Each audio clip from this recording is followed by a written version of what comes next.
What's up mga kababoy? So pupuntahan ko muna dito yung balon na kinukunan namin ng tubig. So yan, makikita nyo yung black na hose. Papunta yan sa aming babuyan. So dito kami kumukuha ng tubig. Medyo malayo siya sa aming babuyan. Kasi nung tag-init, nahirapan kami humanap ng tubig na pagkukuhaan ng panlinis ng aming babuyan. So dito kami malapit sa may maliit na sapa. Ayan. Kung maririnig nyo yung agos ng tubig. So ito.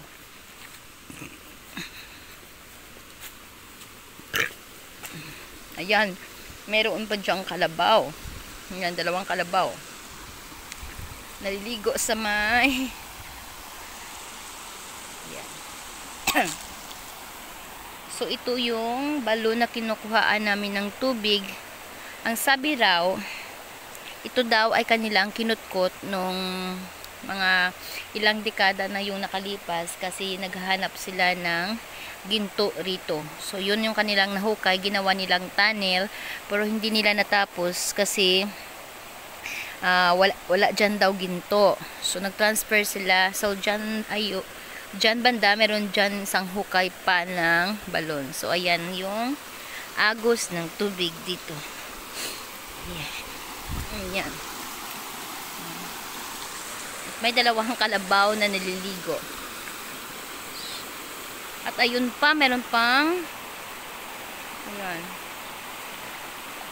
Ayun oh. May umaagos na tubig.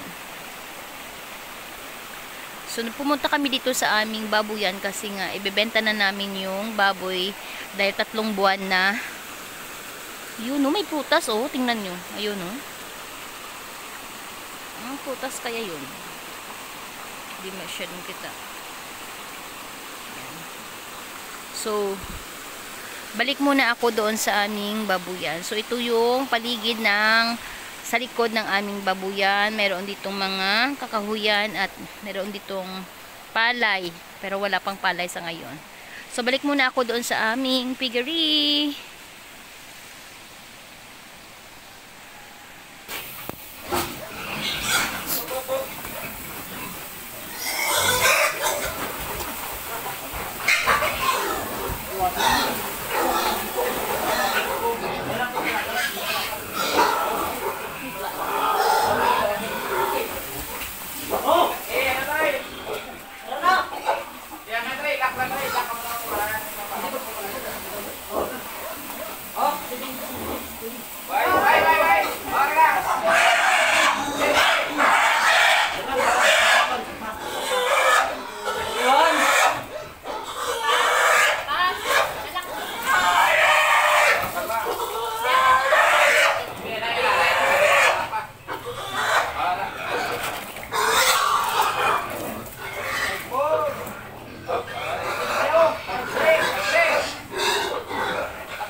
Ara ka.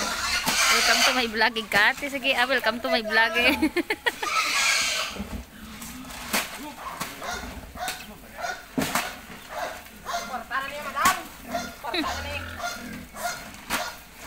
Ito yan. Kabakal man sa idoaw? Kabakal man sa idoaw? Ayun, di daw mo sa gali ido.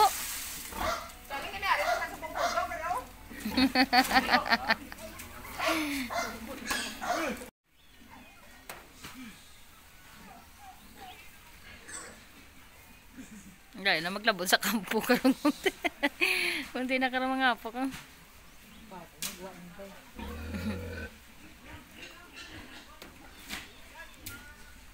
Tapos nabunan-binan ng kahod, di oh.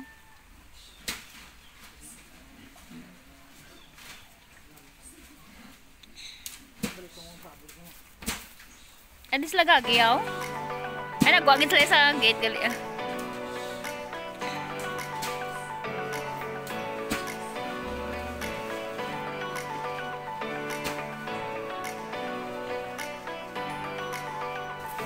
Parade o pabo.